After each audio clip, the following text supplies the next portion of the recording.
Hello, everybody. I wanted to go more into the discussion of the AI dream that I had. In the last video, I was kind of just, I just kind of described it kind of vaguely, and I want to go through the whole AI dream that I had, because I think it's important. It's definitely prophetic, so I want to share it, and I feel like God wants me to as well.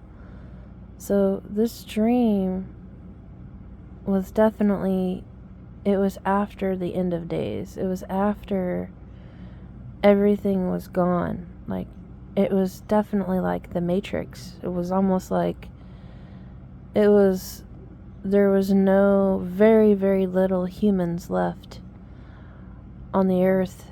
And it was like the people wanted the earth back. Like, they wanted life back, but they didn't have life anymore. So all they had was this AI simulation programs. And we see that now. We see that technology now, where they have chips that they can put in the brain, and you can just be on the internet at any time you want, And in this dream, it was like the Matrix. Like, any humans that were left were tapped into this AI simulation digital world. And I was talking to this robot, and there was like little kids running around, and I was in this, it was a room, but it was a simulated room, and it was like a tennis ball court room, and the kids were all playing in the tennis ball court room, and there was moms and dads just sitting around talking, but it was all fake. It was all a simulation. It was all robots. They were all robots, but they all looked really, really human. Like, you couldn't tell that they were robots. I knew in the dream they were, but I mean, they were like having conversations like, yeah, Amy, she got, a prize ribbon for winning the tennis ball court tournament, and just like regular everyday conversations, like it was just normal life at that time. It was just like normal life. It was almost like the humans had destroyed everything, or like the end days had destroyed everything, and we wanted it back. That what little humanity was still left wanted this family life back. We wanted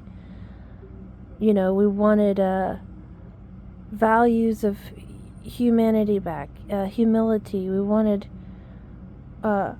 life as we know it. We wanted it back, and so it was like all of it was robots and simulations of family life and stuff like that. But anyway, so I was talking to this robot mom lady, and I was like, oh, where do you take your kids? And she goes, oh, there's a room over down by the down over here, down by there, where we take him to the playground. And she was talking about these different rooms that she takes her children to play and stuff. And I told her, I said, well, I was like, I want to go to the mountains. I was like, are there any mountains left? She was like, no, there's not any mountains left. And I was thinking about that as I was thinking about redoing this message. In the Bible, it talks about the mountains in Revelation being hewn down into the sea and set on fire. It talks about all of everything being destroyed on earth, like the trees, the grass, all this, so it's like all we had left was this simulation to try to hold on to any kind of humanity or humility or family life or anything. And I knew I was a human, and this robot knew I was a human, and I knew she was a robot, even though in the dream she looked so real. The kids looked so real. Everything looked so real. And I asked her, I said, I really want to go to the mountains. I'm so tired of this, and I want to go to the mountains. I want something real. And she's like, well, there's no mountains, honey. And, and she goes, but I do tell you this. She goes, there's this one room that you can go in, and it's got a ship on it, a ship. And she goes, and some of that is real. And I was like, really? She goes, yeah, there's ice cream in there. Real ice cream. And I was like, really? And so I go into the room that she's talking about, and this room was half a simulation and half reality. This boat is like, it went outside of the Matrix rooms. I don't know how to describe how it did that, but it went out of the Matrix rooms. It was almost like there was 3 walls. One wall was the exit of the whole Matrix rooms, and then it was this boat that was just sitting next to a Matrix room. I don't know how to describe the Matrix rooms, but it was a half Matrix room, half real. And so the boat was real. This boat was real, but the Matrix walls, it would be like a green wall, kind of like a green screen, but the 3 walls were still Matrix, but the boat was real, and it was like icebergs all over the place, like ice. The boat was completely frozen. Everything was frozen, and it was real. And I was on this boat, and I went inside the captain's quarters, and there was a refrigerator in there, and I opened it, and there was 2 sundaes in there, they were like chocolate shakes, like chocolate hot fudge sundaes in there. And they were the only 2 ice creams left in the world, in the real world. You go back into the rooms, it's all simulated, but everything outside of that was just burned up, frozen up, just dead, gone. And I don't know, maybe this Matrix rooms were somewhere, somewhere in Antarctica or something, because everything was frozen. I don't know. And I ate one of the ice creams, and I put the other ice cream back to save it, and everything was frozen. And I remember thinking that there's nobody knows how to make food. Even food wasn't real anymore. Like, if you ate like a piece of dirt or something, the simulation was you ate a piece of rock candy or something. Like, it was nothing, nobody, well, there was very humans left anyway, so it was simulation of food. So nobody knew how to make food. It was all a simulation. Like, even the robots knew that they didn't know how to make food. Like, the food they ate was all simulated. The only reason why they made the simulation of these robots act like humans and humanity is because the humans that were left wanted that. They wanted to be able to go into that simulation to remind themselves of what they had. They missed it. So it was the only way to survive and not go insane, I guess, because there's nothing left. And I don't know how many humans survived or how many humans were left, but I know when I woke up, like, this simulation, like these robots, this program was all created by really high up people.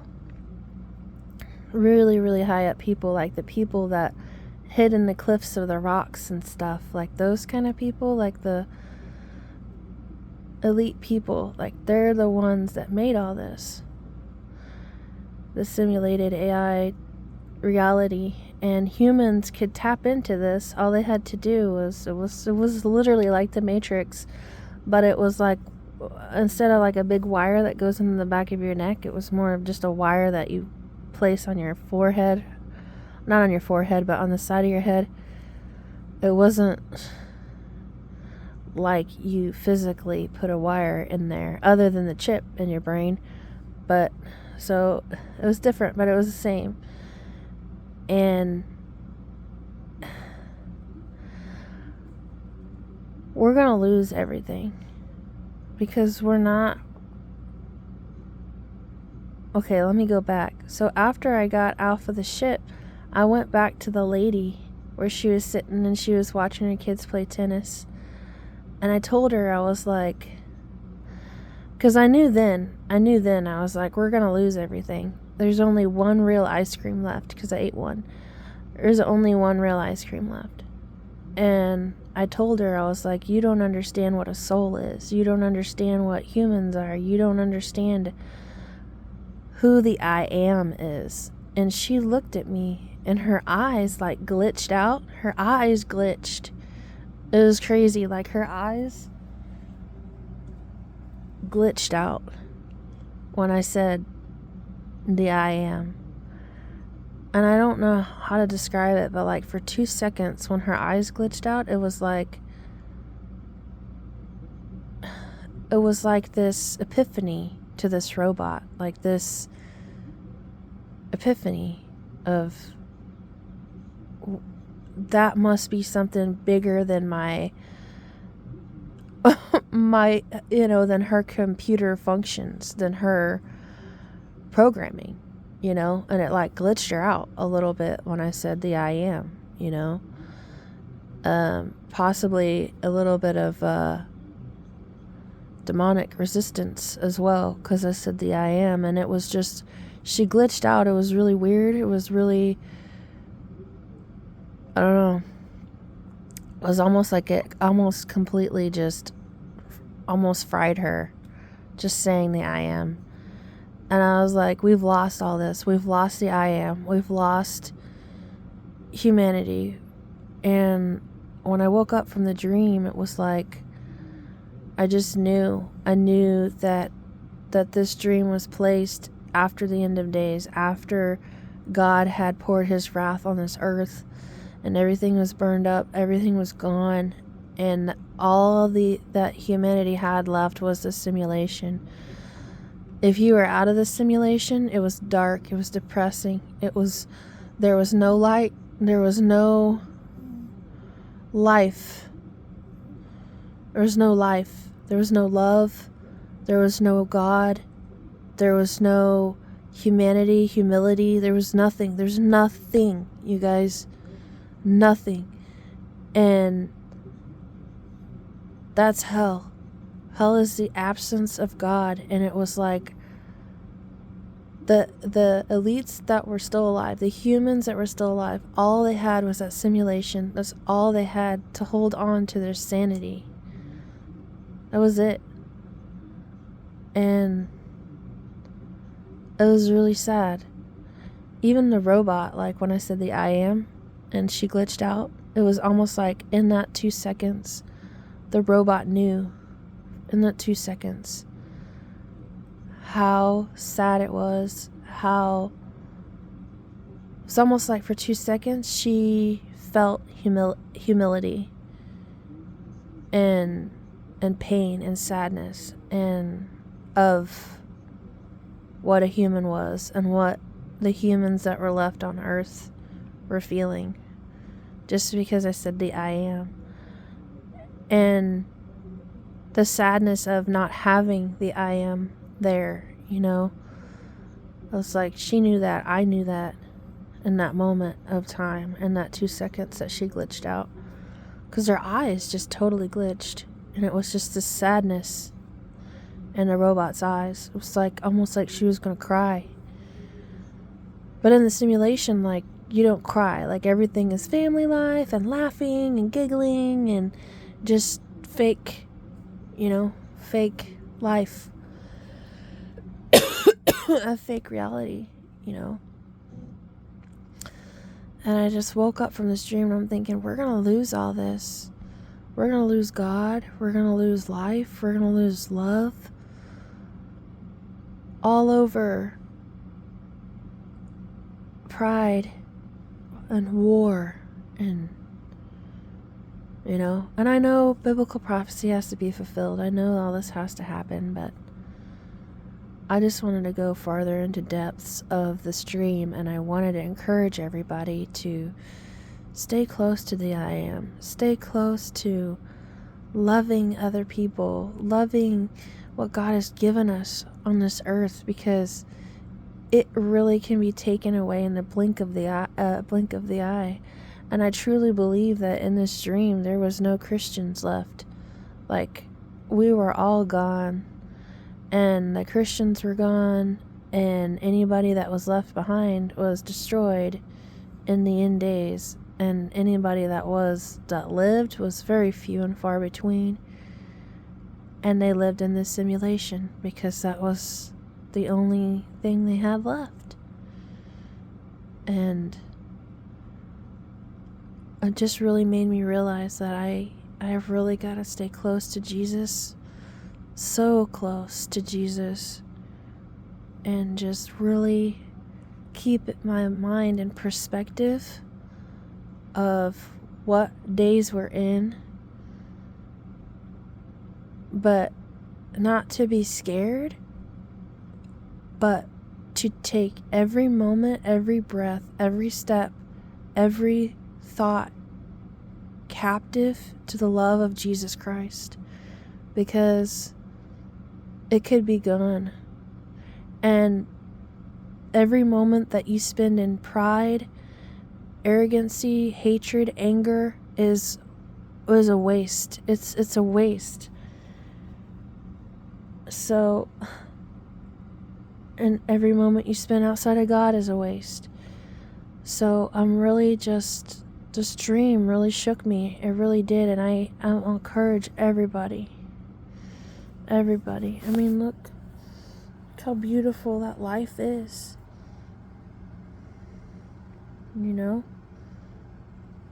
Just beautiful and loving, and just